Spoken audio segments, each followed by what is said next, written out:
You're listening to K-Chung, Los Angeles, 16:30 a.m. in the Chinatown downtown, little bit of Echo Park part of Los Angeles, worldwide on the World Wide Web at kchungradio.org. This is Emerson Dameron's Medicated Minutes, medicated-minutes.com. I am Emerson Dameron. I am the host. And I am single currently. And I'm working on putting myself out there a little bit more. I've tended to be avoidant, self-isolating. I don't always make it easy for people to get to know me. So all of that changes today because I have a list of 36 questions that, by answering them, I guarantee that you will fall in love with me. This is from the New York Times, so it's legit. There's solid science behind this. And if you listen to this episode, you may be at risk of falling in love with me. That is a warning. So if that's not something you're willing to roll the dice on, you should not listen. And if it happens, I don't know that it will. It probably won't in every case. But if it happens to you, I can't make any promises about what's going to happen after that. I will say this. If you make a large donation to K-Chung, large meaning it's painful for you, it's more money than you would be comfortable throwing away, but you're willing to give it to K-Chung to support this kind of programming, if you do that, I will meet you at Burger Lords in Chinatown and eat a meal with you. In your company. That's the most I'm gonna promise. There's no guarantee that anything's gonna happen after that. Let's get into it. 36 questions that will make people fall in love with you. Given the choice of anyone in the world, whom would you want to have as a dinner guest? I'm going to limit this to living people only, because otherwise there's the baby Hitler thing, where you are under a certain obligation to invite baby Hitler to dinner and then take him out. Like, I know Hitler was maybe more of a symptom, and some of those things would have happened if he had not come into power, but given the opportunity to have dinner with anyone living or dead, inviting baby Hitler and then killing him is what I would do. But if I'm limiting myself to living people, I do think there's some wisdom in the edict, don't meet your heroes, and I don't think that's about them. I think it's about me. Like, no one should have the onus of having to live up to what my ideas of my heroes are. So I don't think I would invite Nick Cave or anyone in that echelon. It would be someone who could make me laugh. I would much rather hang out with people who can make me laugh than world leaders, if I had to pick. I would say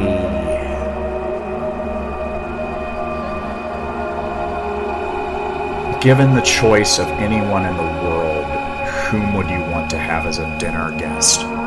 You. It's you. I would have dinner with you. Next question. Would you like to be famous? In what way? No, absolutely not. I think fame is unilaterally negative. I would love to be powerful. I think that being rich could be fun. My life goal is to be an unseen master of puppets. I don't want people up in my business. Nothing good seems to come of that, and people who want that are never going to be satisfied with any amount of fame or attention. So, no, I do not want to be famous. I want to be powerful, influential, and adored. Before making a telephone call, do you ever rehearse what you're going to say? Why or why not? I used to. I still do when it's a job interview situation or something like that. And I think that's the best way to do it, to avoid botching it. I used to hate talking on the phone. I would avoid it. Even talking to my friends on the phone or family, I would often let it go to voicemail. And I think some of that is that avoidant insecurity. Because when you're talking on the phone, you have to think on your feet. You have to be in it and involved with the conversation and with that other person. And I'm embracing that now. I'm getting curious about other people, and I've had several tremendously enjoyable telephone conversations just in the last couple of weeks. So I may be the last person on earth to fully embrace telephony as a means of communication, but let that go to show that we all have room for growth. What would constitute a perfect day for you? I have an itinerary. It would be sex, coffee, sex, hike in Topanga Canyon, perhaps performing a few rituals along the way, then some more sex, watch a classic cult film that I made together with the other people who made it while I'm on ketamine. I don't know about perfect, but that would be an excellent day that doesn't require too many logistical finagling type of obligations. That wouldn't be that hard to orchestrate. Most of that stuff is eminently doable. When did you last sing to yourself? To someone else? I recently sang to someone I wish I had sung to a long time ago. Someone who sang to me in the past. It was tremendously comforting. I wish that I had been able to match that energy in the space I was in at the time. I don't sing well. I generally talk or recite or occasionally rap to myself. I don't mind singing. I enjoy it sometimes. It's a good way to get some air in the lungs. And I might start doing it more, but I would need some training in order to do it in a public fashion. I've been told I have an interesting voice, and that could be applied in a musical context if I got a little bit of schooling. And maybe I'll have time for that one of these days. I'm a great lover of music, so if I could contribute to that art form in a way that would enrich the world, I would be delighted to do it. If you were able to live to the age of 90 and retain either the mind or body of a 30-year-old for the last 60 years of your life, which would you want?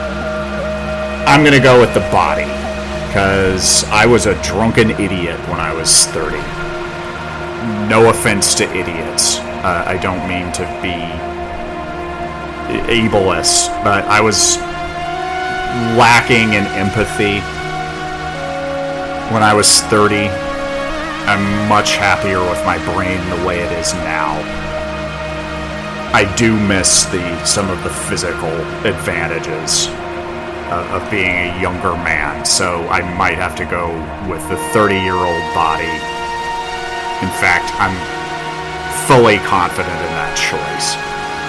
And if I could have 60 years of that kind of lust for life, I think that would be pretty good. I think my brain would be happy to be in that mix, and it would work out for everyone involved. Do you have a secret hunch about how you will die? I've always been scared of my own death drive. When I was a little kid, there was a senator in North Carolina where I grew up named John East, who killed himself with carbon monoxide in his garage. I think he was facing some scandals and didn't want to deal with the shame, so he killed himself. And I remember my dad trying to explain what had happened to him and thinking, oh, so that's something you could just do if you wanted to.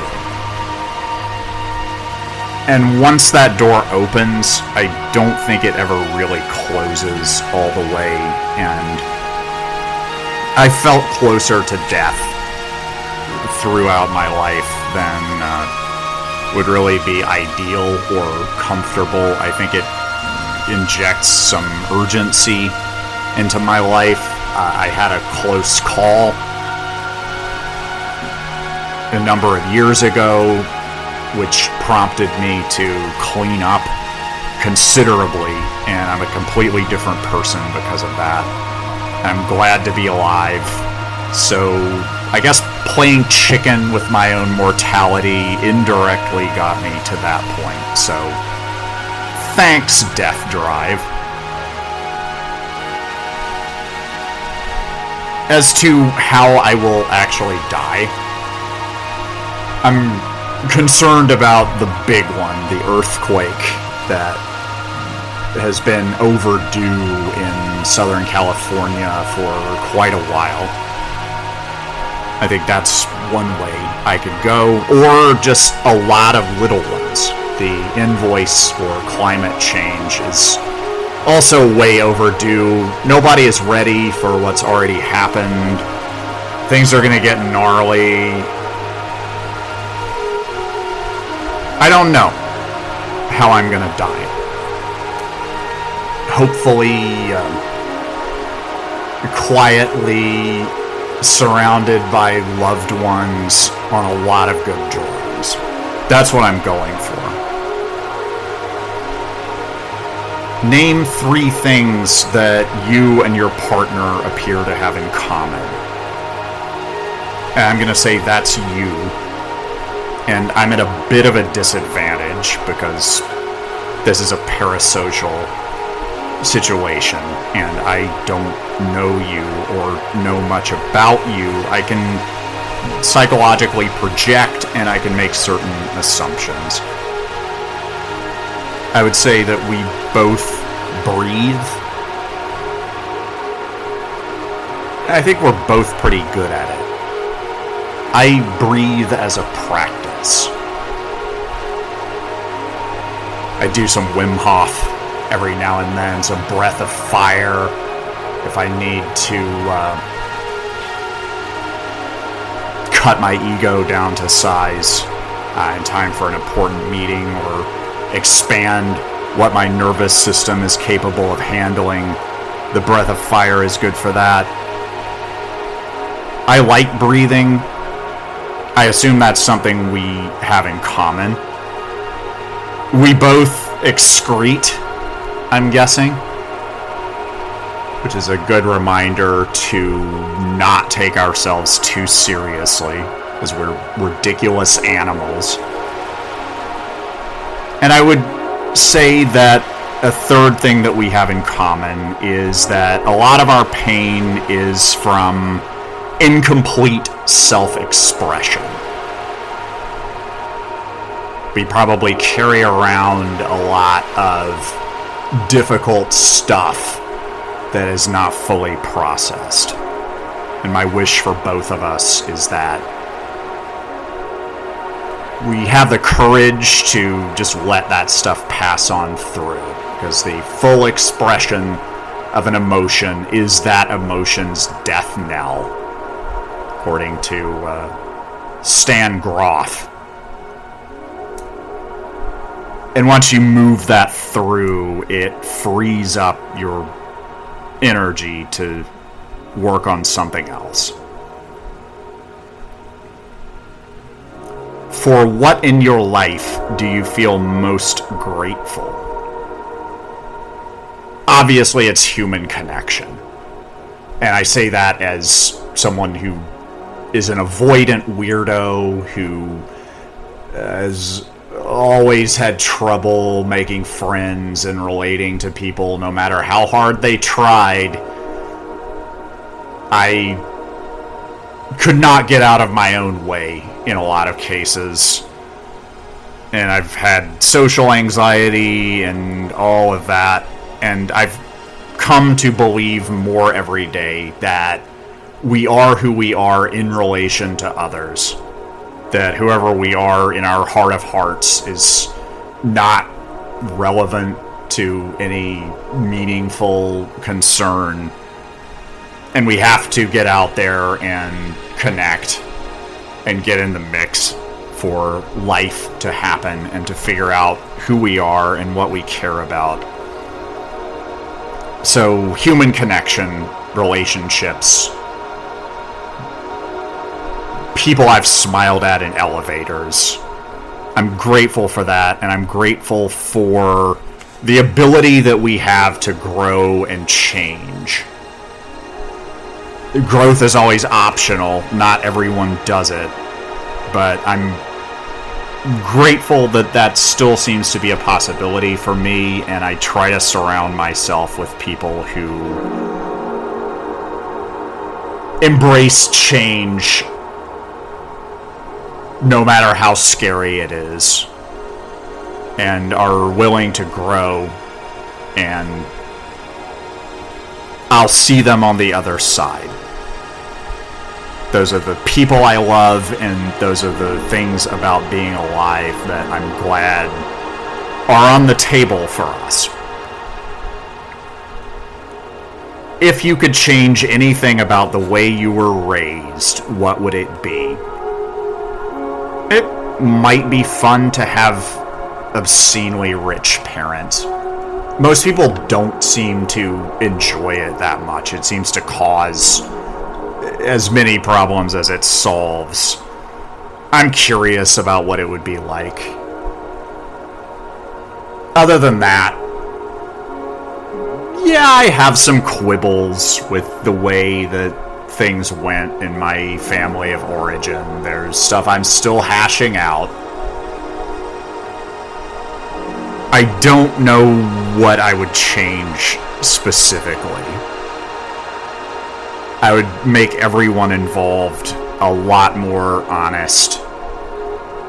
I would bring everything out into the open and cut through all of the BS and put us all in positions where we could really know each other. I think that's what I would change. And I would also make my parents rich so that I wouldn't have to worry about money. Because that's a pain. When you're concerned about money, it's hard to think about anything else. And I think I could handle it. Obscene wealth seems to be too much for a lot of people. Maybe it would be for me. I would like to give it a shot and hook up people that have been good to me and people who need it.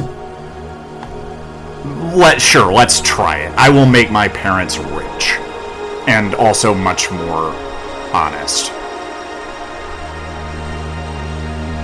Take 4 minutes and tell your partner your life story in as much detail as possible. Okay then.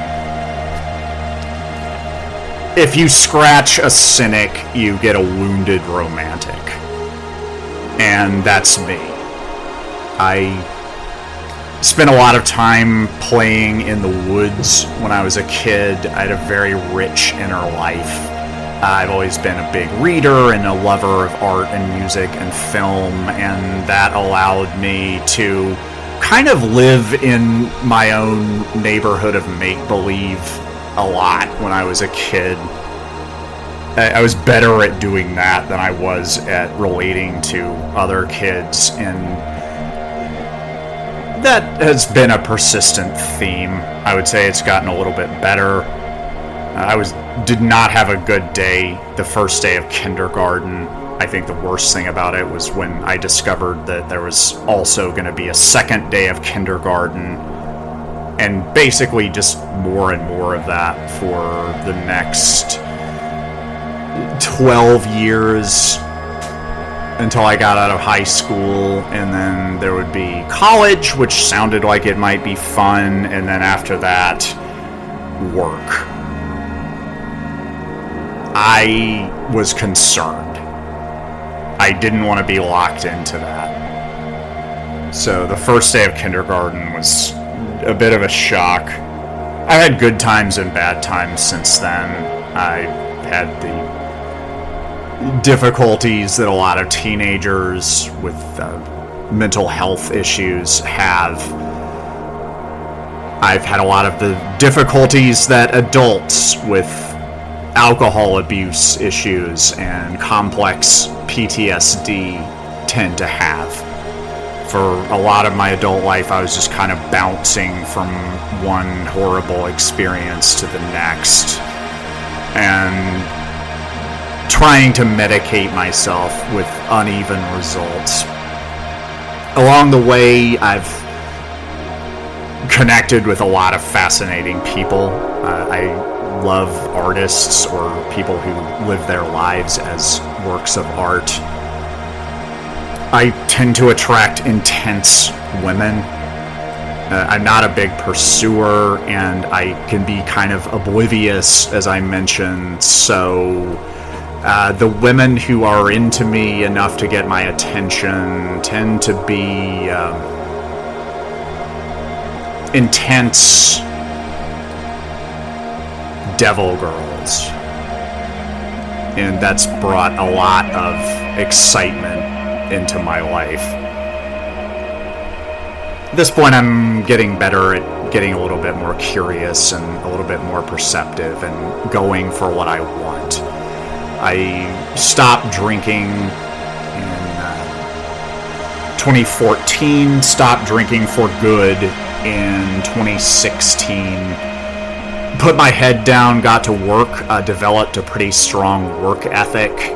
I realized that writing is what I really love to do, and that's probably what I've gotten the most joy out of. If I can take a painful experience and turn it into something that makes other people laugh, that is pure alchemy.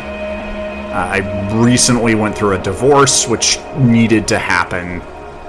It wasn't fun, but it was necessary. I'm still a little messed up from it, but I'm working on it, and I'm excited about the post-traumatic growth that's coming. I think there's some love on the way for me and for you.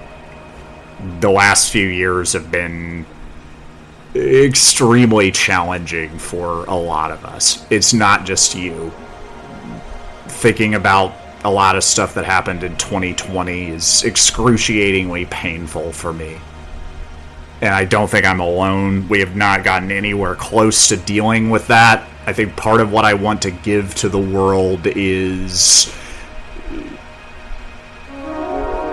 calling BS and getting real about stuff. And that's easy to say. It has not always been easy for me to practice, but that's what I'm going for. I live in Venice, in Los Angeles. I love long walks on the beach, curling up with a good book on the beach. I'm a Gemini. Love making out. That's pretty much my life.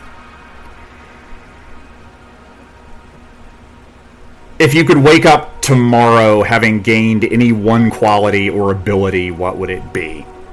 I'm going to go for enlightenment.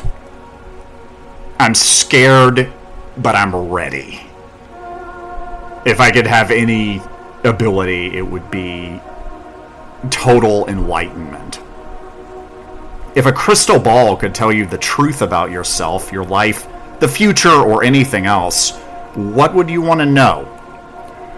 I'm curious about who really loves me.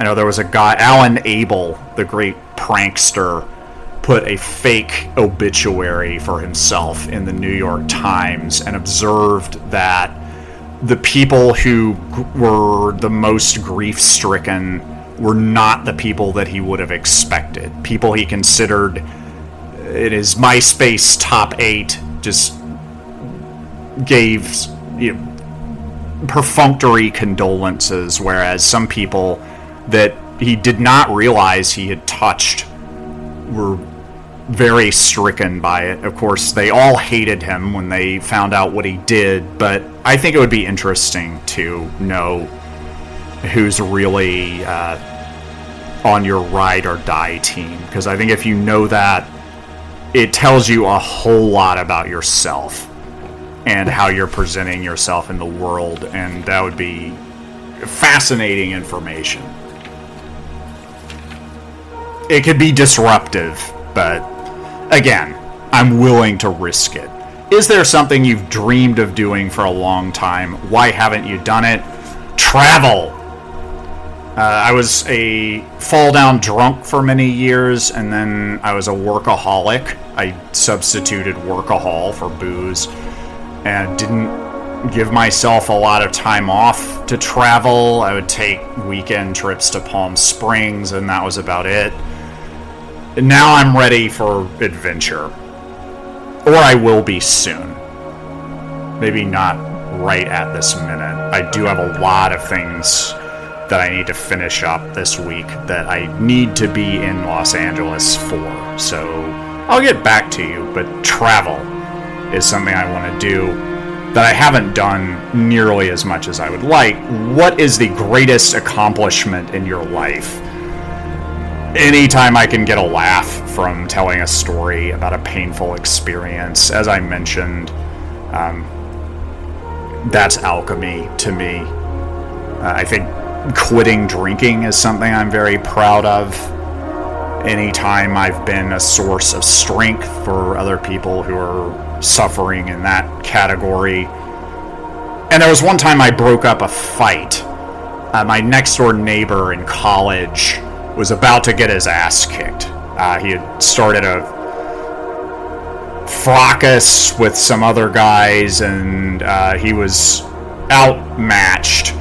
And I broke it up just by being the grown-up.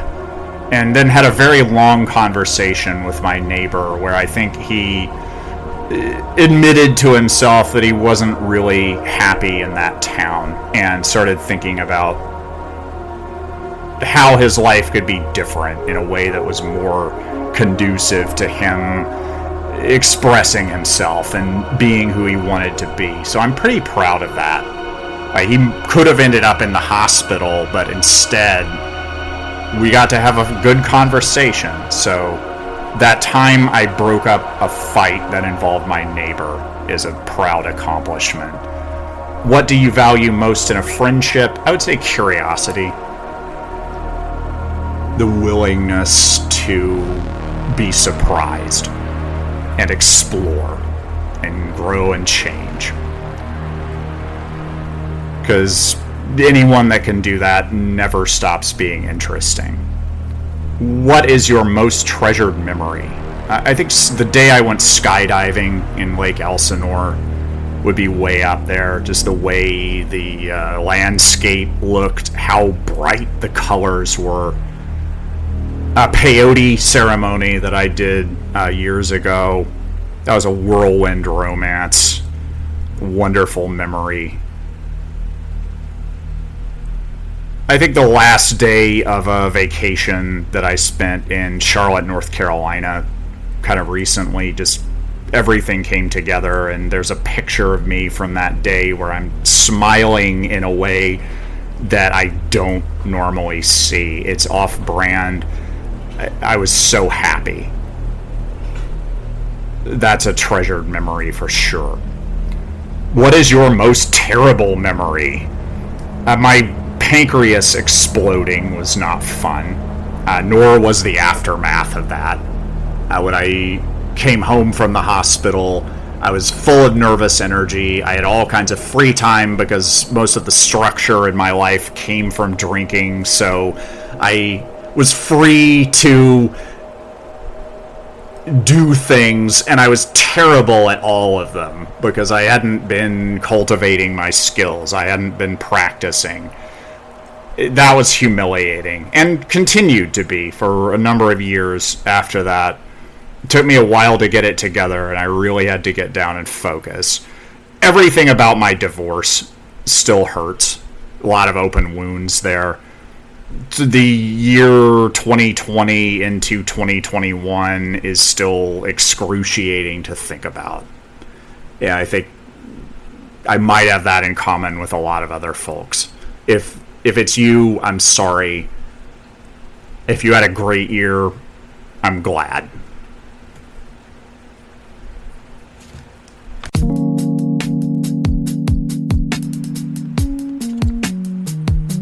Power is beautiful. It's scary to own your power. That's how powerful it is. Money can be fun too. It makes cool things happen, and it's nice to not worry about it. Fame is always terrible. Only narcissists want it, only masochists enjoy it, and not the cool masochists. Be the unseen master of puppets. Minimum exposure, maximum influence. Someone has to save all the famous people.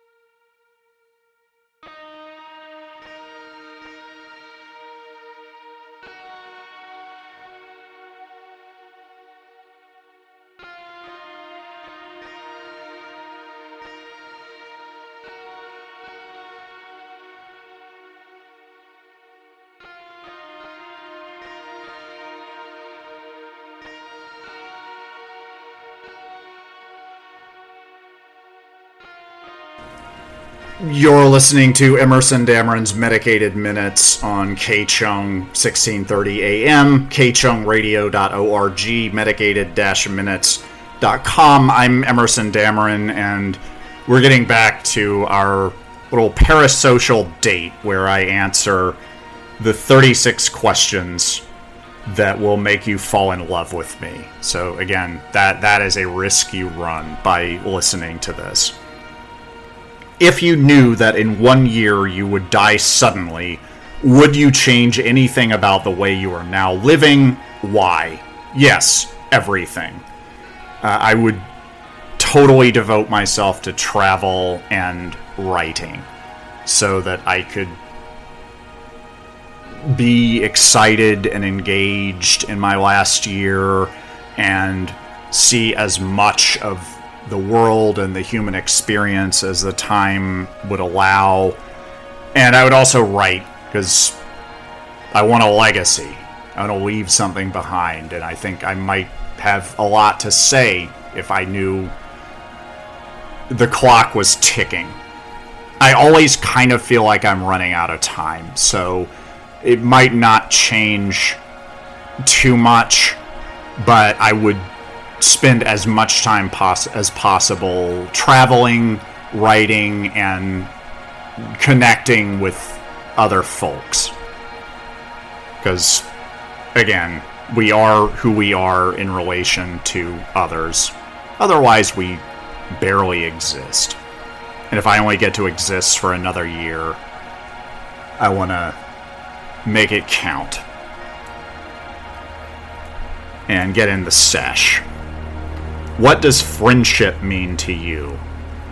I think it's exploring and experimenting. I like having friends who I've known for a number of years, and I've seen them change. They've seen me change. I think when both people can be sources of strength for themselves and for the other person, I think any interaction where you come out stronger and more able to handle your own business than you were before you got into it is a valuable interaction and a friendship worth cultivating.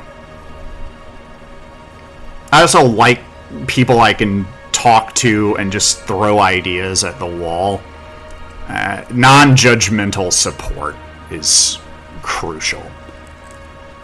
If you love someone enough to hear them out and have compassion and understanding and be there with them, even if on some level you think that they really screwed up, that's friendship.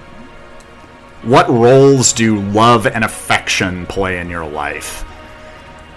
As I mentioned, I love a good makeout. My family was not all that tactile, so physical touch is a very big deal for me. I love to feel powerful in romantic connections. I love the excitement of discovering new facets of myself through the eyes and lips of another.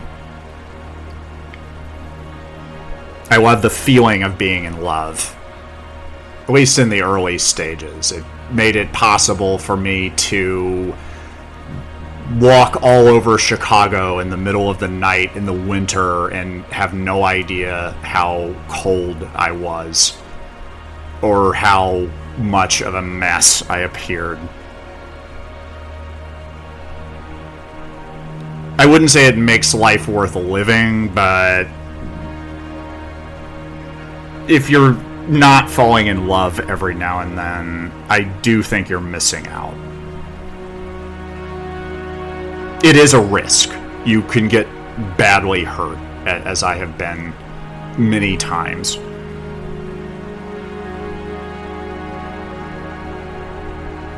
But as time goes on, I'm more curious about other people, more empathetic, and I am very, very patient.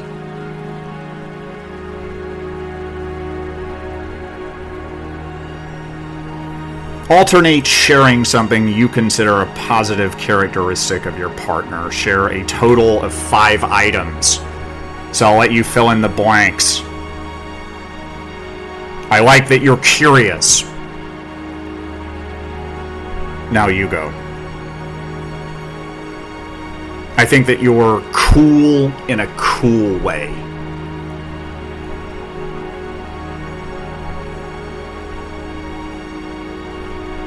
I find you attractive.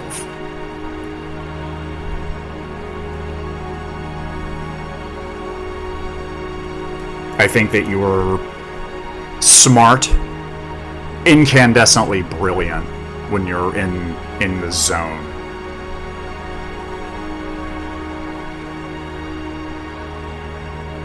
And you're funny as hell, which is my favorite kind of intelligence.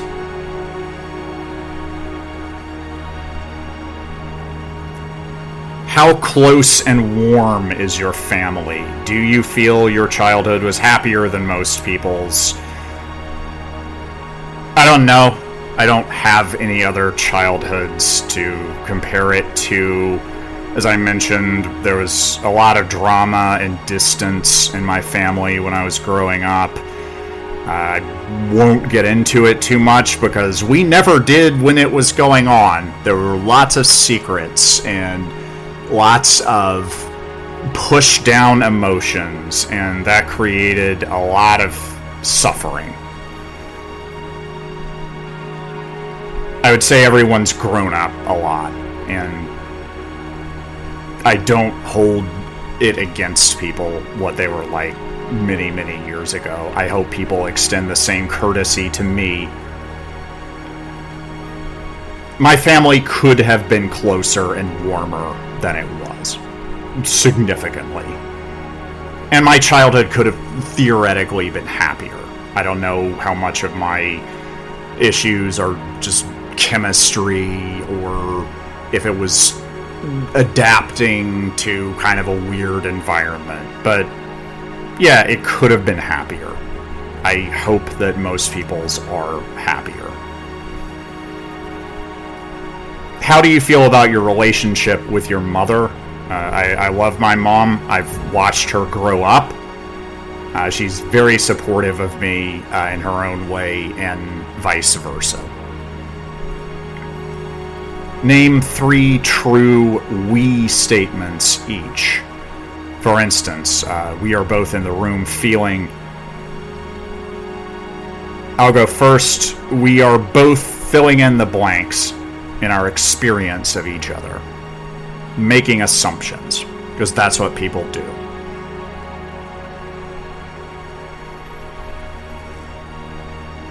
We're both breathing. And we're both present, which is no small deal. I expect more out of presence as my life goes on, and I think you have brought that. And I see it and I honor it. Complete this sentence. I wish I had someone with whom I could share all my adventures around Los Angeles. I love bouncing around and trying new things. I'm a cultural omnivore, and I don't know anyone who is gonna be interested in even a meaningful fraction of all of the things that I'm interested in, which is good.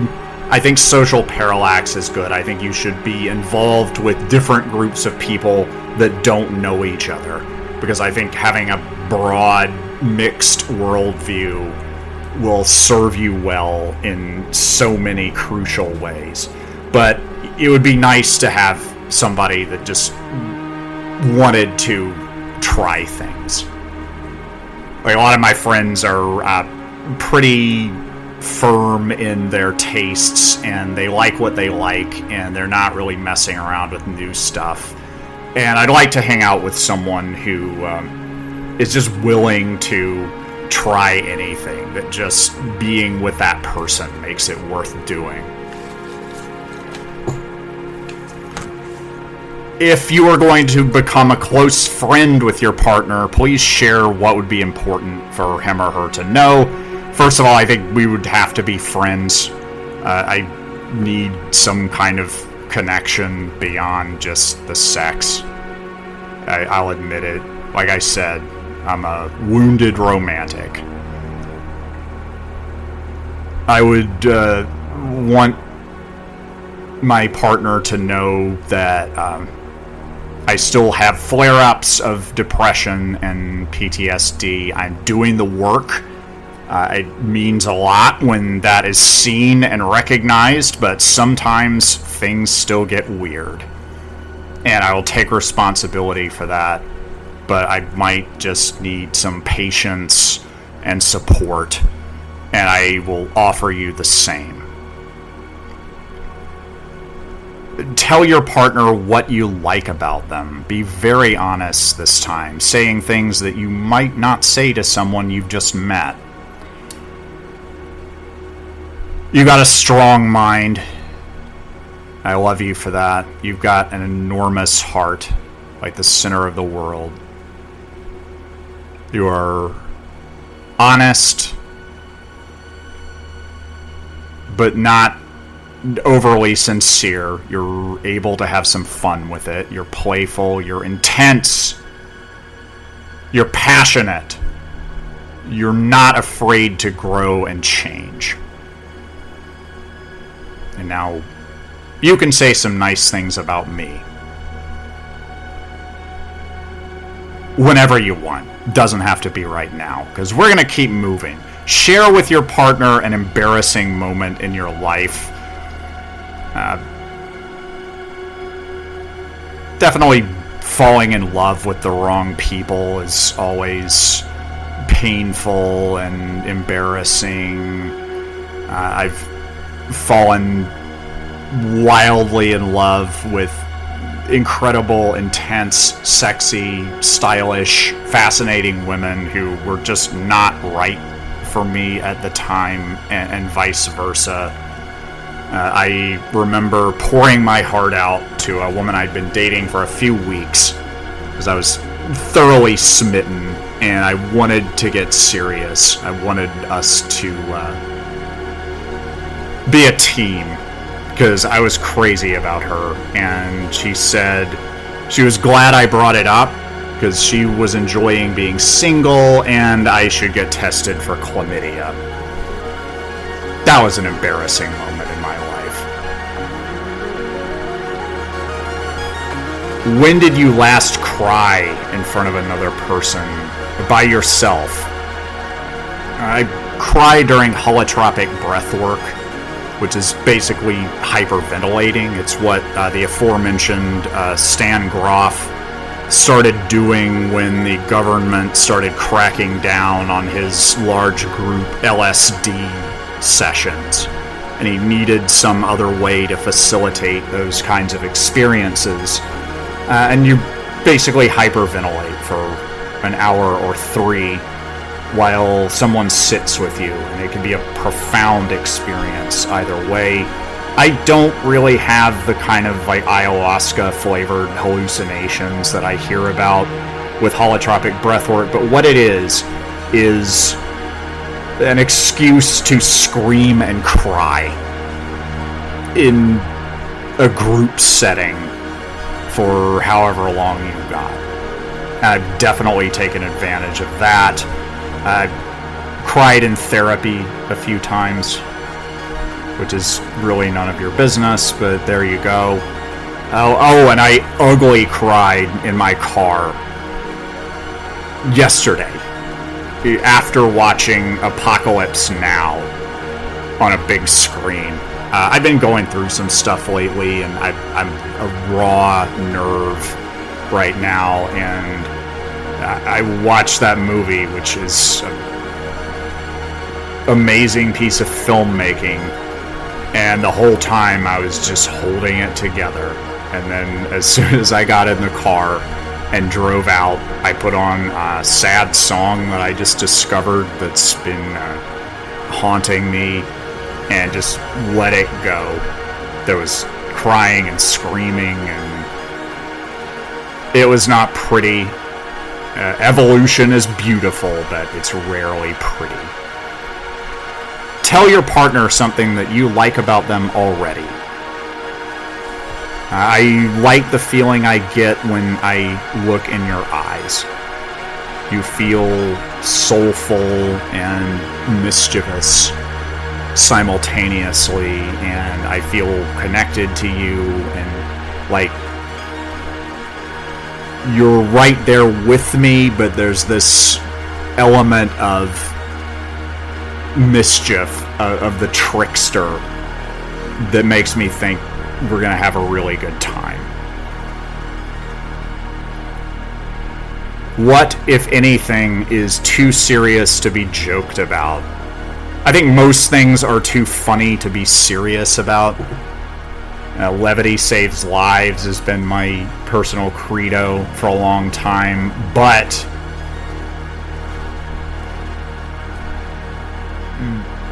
comedy is hard.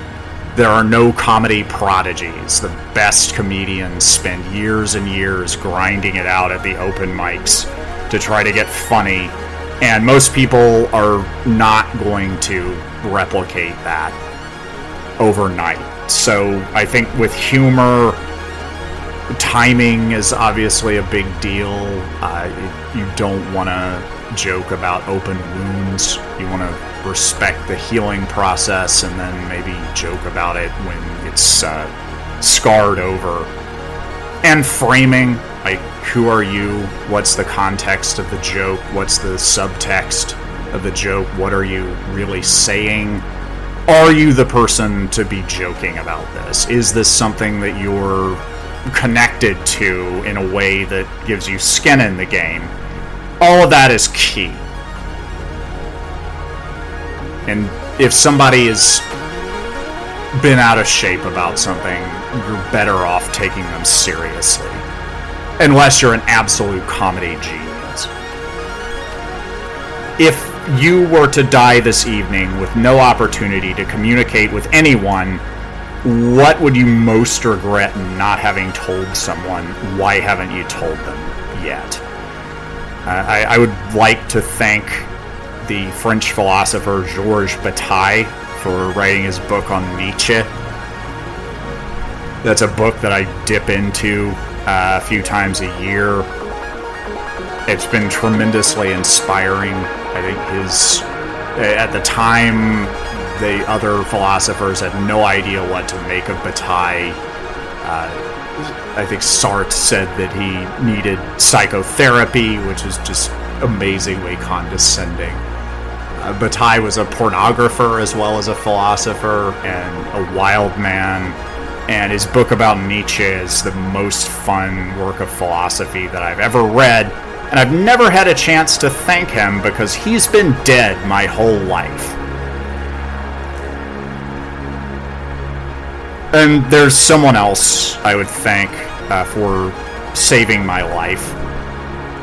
I've tried, but I don't think it gets through.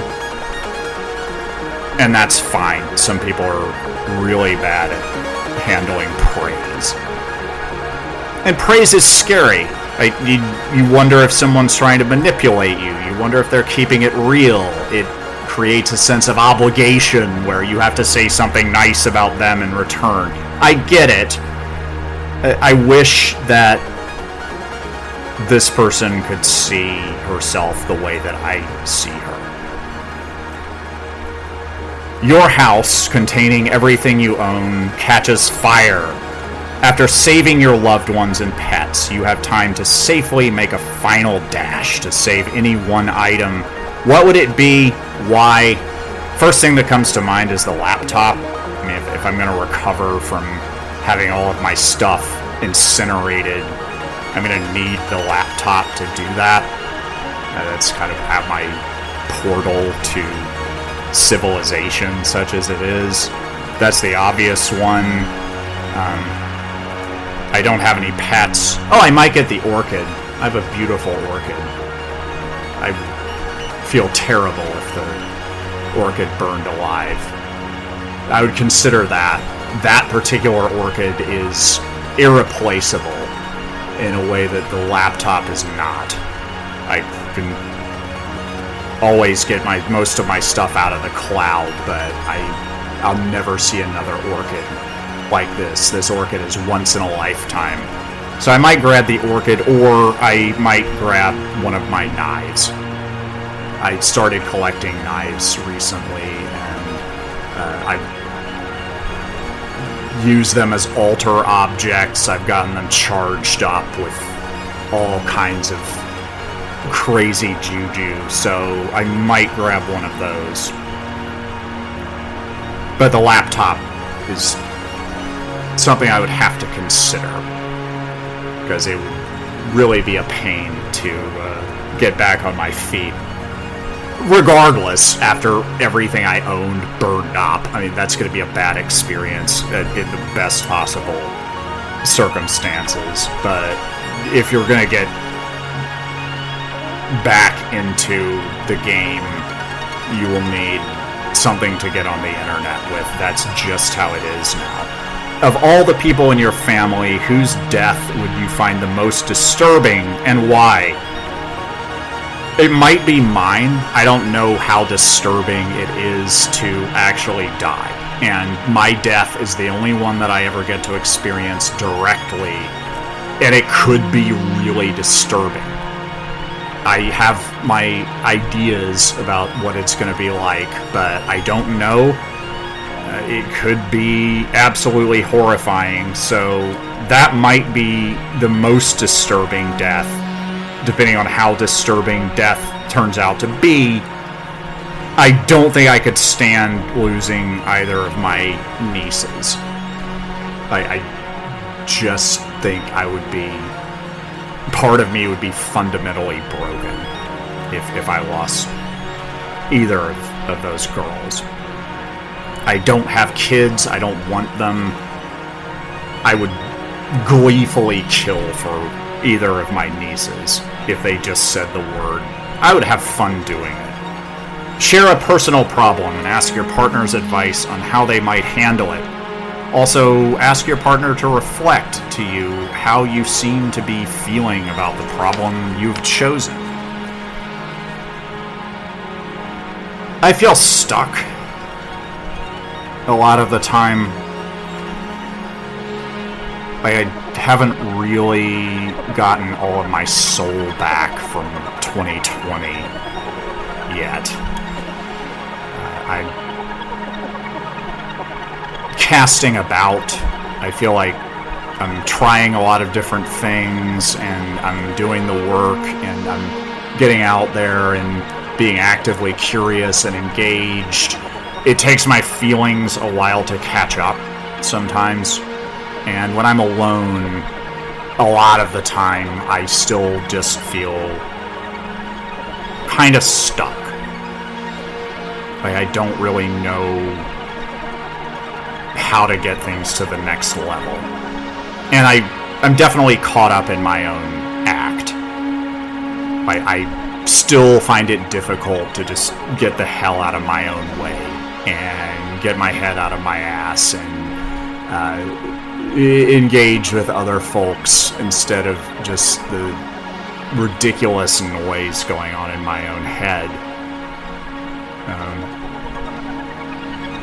And I'd like to know, how do I cut myself loose from that?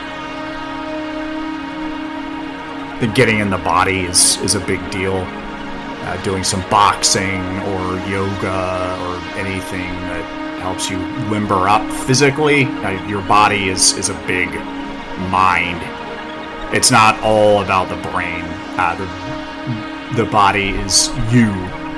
So one way to get unstuck is to just get physically active. That's advice I would give myself. I don't know what advice you would give me or how I seem to be feeling about the problem that I've chosen. There's also, the depression, which sometimes feels kind of intractable. I would love to just blast that out. I don't know how that would work. It's something I live with, and it's part of my life, and it doesn't seem to be going anywhere.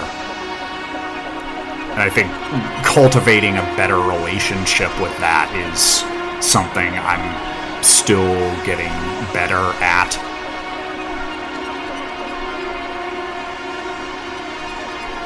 How about you? I want to be a source of strength. I think in many times in my life, I've been more a taker of value than a giver. When I was struggling in extremis, a lot of people supported me, and I depended on that. When I reached out to people, it's because I really needed their help. And I'm getting myself into a place where I can provide some of that strength and support. That's something I'd like to work on. I'm open to ideas, although that might be completely missing the point. And all that's a roundabout way of saying I'm more than happy to hear about your problems. Because there are a lot of other people in the world, and some of them are much more interesting than me, I've recently discovered.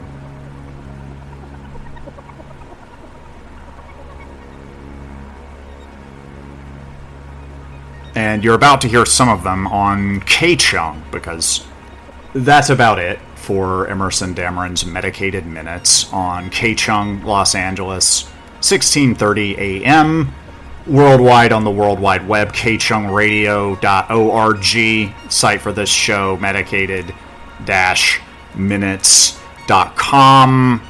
I'm Emerson Dameron. I created everything except the music. I'm the writer, director, producer, the guy for Emerson Dameron's Medicated Minutes. I am the person here. Everyone else answers to me. And I answer to myself. And no one else is responsible for the show or anything that they don't want to be responsible for. Sometimes I try to take responsibility for everything, just because I think that's a good way to learn, to kind of see your part, and at least own 100% of your 50%. But I think it also comes from a craving for control, which is delusional. You're just never going to have that the way you want. So nobody else is responsible for the content on this show, and I am not fully responsible if you fall in love with me. How that plays out is not something I can take all of the responsibility for, but if you do feel some nice warm feelings for me and you want to give some money to K-Chung, you can do that, kchungradio.org. If I find out about it, I will be impressed if it's a big number. This has been Emerson Dameron's Medicated Minutes. Levity saves lives.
He's a present, patient, and passionate lover, and a voracious listener, discerning the ways to degrade you that'll make you feel great about yourself. His dry wit brings levity to those and the other indignities of life. He knows when things are too serious to take seriously. He hits the spot, but won't blow up your spot. Hook up with Emerson Dameron this week and make memories you'll never tell your subsequent partners about. With Emerson Dameron, fun comes first, and so do you.